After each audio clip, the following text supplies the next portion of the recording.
ঘুম পাড়িয়ে দিয়েছি, চিরতরে ঘুম পাড়িয়ে দিয়েছি।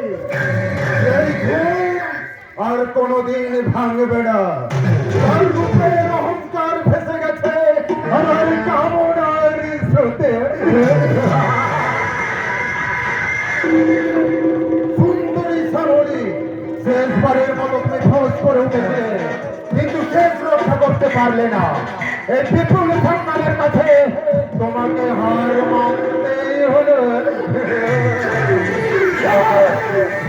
আমি বিপুল সন্ন্যাস, বকুড়িয়ার কংসের ককটেল মাল।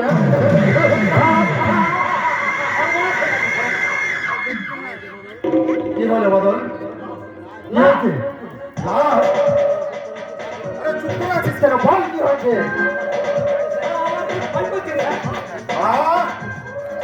চুপ করে আছিস কেন? বল না কি হয়েছে? আমিও তো তাই বলেছিলাম, কিন্তু তাকে হয়েছে নাকি? আমি না তোকে মাছ নদীতে ভাসিয়ে দিতে বলেছিলাম। আমি তো তাই চেয়েছিলাম স্যার, বিশ্বাস করুন আমার কোনো দোষ নেই। দোষ নেই? তাহলে লাশটা নদীর চড়ায় এসে উঠলো কি করে? আমিও তাই ভাবছি স্যার। জেলেরা ভোর রাতে মাছ ধরতে গিয়ে সামনে লাশ আবিষ্কার করেছে। আমি দেখলাম গ্রামের লোক সেখানে জড়ো হয়ে জটেলা করছে। তাহলে এখন উপায়? উপায় একটা খুঁজে বের করতেই হবে। স্যার স্যার, হ্যাঁ বলো, কি হয়েছে? সামনে দাদা নয় সেদিকেই ছুটে আসছে, মনে হয় আপনার কাছে আসছে। সে কি? তাহলে ও সোনা সুরের বাচ্চা জানতে পেরেছে যে আমি এই কাজটা করেছি। তাহলে এখন কি হবে স্যার? বাইরে দরজাটা বন্ধ করে দিয়ে আসবো? না না, তার কোনো প্রয়োজন নেই, তাহলে তো সন্দেহটা আরো বাড়বে। তার চোখে ভিতরে আসতে দে। আর তুই শোন, এখানে শোন, আমাদেরকে একটু অভিনয় করতে হবে। স্রেফ অভিনয়।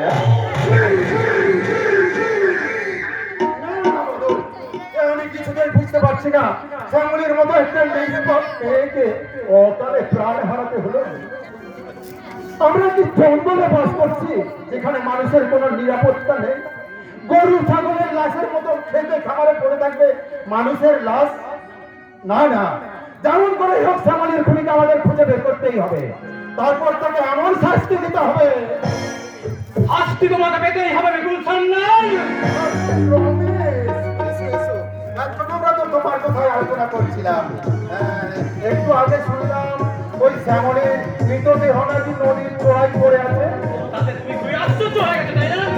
ভগবান, শ্যামলির মতো একটা মেয়ে, কে তাকে এমন নৃশংসভাবে খুন করলে?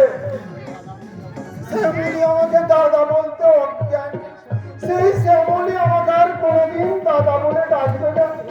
এটা আমার ভাবতেও ভীষণ কষ্ট হচ্ছে রমেশ। চলুন স্যার, আমরাও শেষ দেখা দেখে আসি।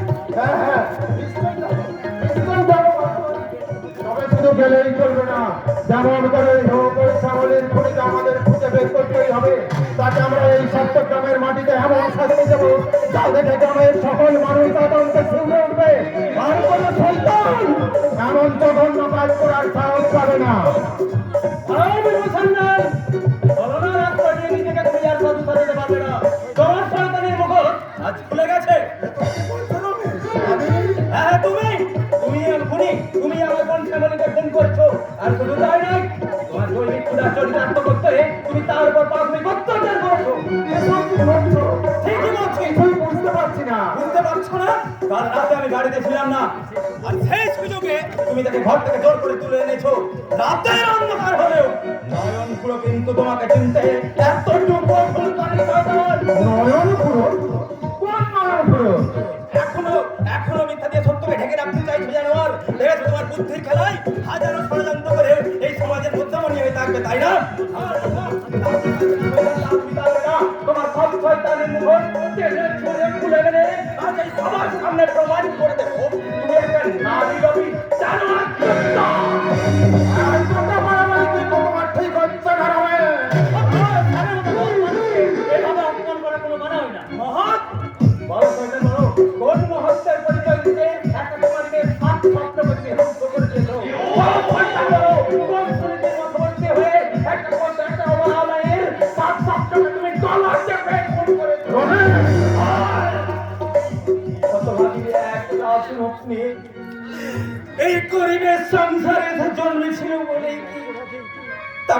তাকে তোমার জিঘাংসার হাড়ির কাছে বলি হতে হলো?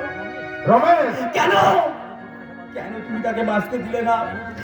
কেন তুমি দুষ্ট কীট হয়ে তাকে দংশন করলে?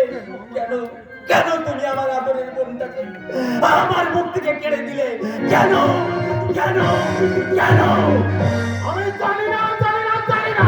উত্তর তোমাকে দিতেই হবে বিপুল সান্যাল। উত্তর আজ আমি আদায় করবই। হ্যাঁ হ্যাঁ, আমার বোন শ্যামলীকে তুমি খুন করেছো। তাই তোমার বুকের তাজা রক্তে আমি আমার মৃত বোনের আত্মার স্পর্শ করবো। হ্যাঁ, আমি রক্ত চাই, রক্ত।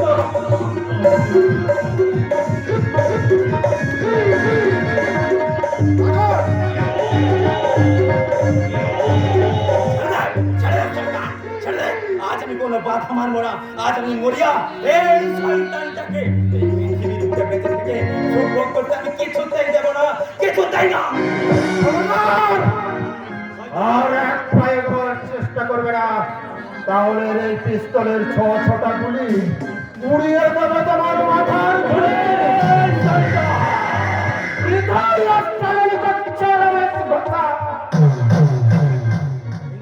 সিংহের খাঁচায় যখন প্রবেশ করেছ, শাস্তি তোমাকে পেতেই হবে।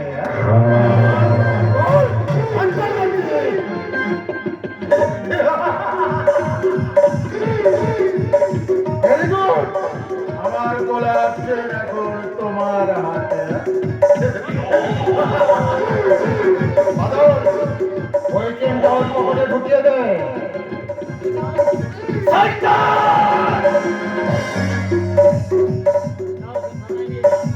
ওকে থানায় নিয়ে যা। আমি বড় বাবুকে ফোন করে জানিয়ে দিচ্ছি দুর্বৃত্ত চুরি করতেছে, বামার সমেত ধরা পড়েছে।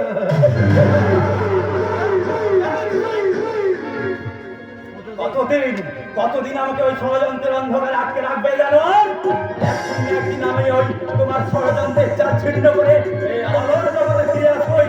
আর সেদিন দেখো কেমন করে তুমি এই আলোর জগতে মাথা উঁচু করে বাঁচতে পারো। পারবে না শয়তান, বাঁচতে তুমি পারবে না। আমি বাঁচতে তোমাকে দেব না।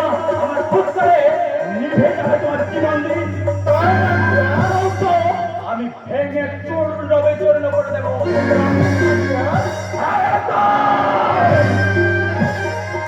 এটা আমার দৃঢ় প্রতিজ্ঞা। আর যতদিন আমি এই প্রতিজ্ঞা পূরণ করতে পারছি ততদিন আমি নিশ্চিন্তে ঘুমিয়ে থাকবো না। অনেকদের সহায় দিয়ে, চোখের জলে বুক ভাঙিয়ে, তোমার মতো শয়তানকে প্রশ্রয় দিয়ে এই সমাজকে আর ধ্বংসের পথে ঠেলে দেবো না। একটা শ্যামলি গেছে যাক, আর 5টা শ্যামলিকে আমি তার সমান মতো কিছুতেই না, কিছুতেই না, কিছুতেই না। পারবে না, পারবে না রমেশ ঘোষাল, সে ক্ষমতা তোমার কোনোদিনই হবে না।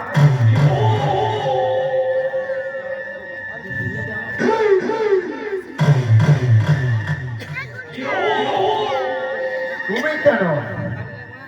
এখানের কারোর সেই ক্ষমতা হবে না যে আমার কেশাগ্র স্পর্শ করে।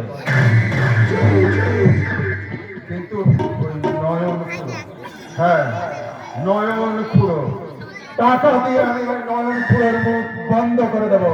আর কজনের মুখ তুমি বন্ধ করবে দাদা? আরে, বিপন্ন তুই একে শুনছি দাদা, কি শুনছিস ভাই? পাড়ায় তোমার নামে যে কানাঘুষো চলছে। কানা ঘুষো আমার নামে? ছি ছি ছি, এ কথা ভাবতেও আমার ঘৃণা হচ্ছে। লজ্জায় আমার মাটির সাথে মিশে যেতে ইচ্ছে করছে। আমার দাদা, আমার পরম পূজনীয় দাদা। এসব তুই কি বলছিস বিপন্ন?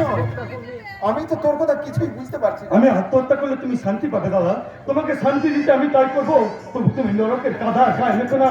আমি তোমার কলঙ্ক আর সইতে পারছি না, সইতে পারছি না আমার পিতৃপুরুষের অপমান। বিপন্ন, এখনো তুমি নিজের দোষ থাকবার চেষ্টা করবে দাদা, কিন্তু যা সত্যি সে তো মানুষের মুখে মুখে ঘুরবেই। একদিন তোমাকে বাস্তবের মুখোমুখি দাঁড়াতে হবে, আর সেদিন তোমার এই জঘন্য অপরাধের বিচার তুমি কি দিয়ে করবে দাদা? তুই আমাকে দোষারোপ করছিস। তুই বিশ্বাস কর, আমার বিশ্বাসের ঘরে রাশি রাশি অন্ধকার জমা হয়ে আছে। বাবার মৃত্যুর চিন্তার কথা আমি আজও ভুলতে পারিনি। তোমার জন্য, শুধুমাত্র তোমার জন্যই বাবাকে এক রাস অভিমান নিয়ে পৃথিবী থেকে বিদায় নিতে হয়েছে। অথচ অথচ এমনটি তো হবার কথা নয় দাদা। বিপন্ন বাবা অনেক চেষ্টা করেছিলেন আমাদের দু ভাইকে মানুষ করার, কিন্তু তুমি বাবার সেই আদর্শকে দু পায়ে মারিয়ে দিনের পর দিন নরকে ডুবে যেতে লাগলে। বিপন্ন বাবা অনেক চেষ্টা করেছিলেন তোমাকে সৎ পথে ফিরিয়ে আনার, কিন্তু কিছুতেই যখন কিছু হলো না, তখন বাবা শুধুমাত্র তোমার চিন্তা করে কঠিন রোগে পড়লেন। সে রোগ আর ভালো হলো না। আমি দেখেছি একটা কঠিন অসহায় বোবা কান্না বাবার অন্তরটাকে কুড়ে কুড়ে খেত। বাবা অসহায় দৃষ্টিতে তোমার দিকে তাকিয়ে শুধু একটা কথাই বলতেন, এ আমি চাইনি, এ আমি চাইনি। সে কথা আমি অস্বীকার করি না ভাই। বাবার মৃত্যুর জন্য আমি দায়ী, কিন্তু তুই তো নিজের চোখে দেখেছিস ভাই। বাবার মৃতদেহ স্পর্শ করে আমি প্রতিজ্ঞা করেছিলাম জীবনে কোনোদিন কোনো অন্যায় কাজ আমি আর করবো না। আর সেই বাবার ছেলে হয়ে আমি কি পারি তার আত্মাকে কষ্ট দিতে? বল ভাই বল। তাহলে যে আমার ওই নরকেও ঠাঁই হবে না রে ভাই, নরকেও ঠাঁই হবে না। আশ্চর্য, এতখানি পরিবর্তন হয়েছে।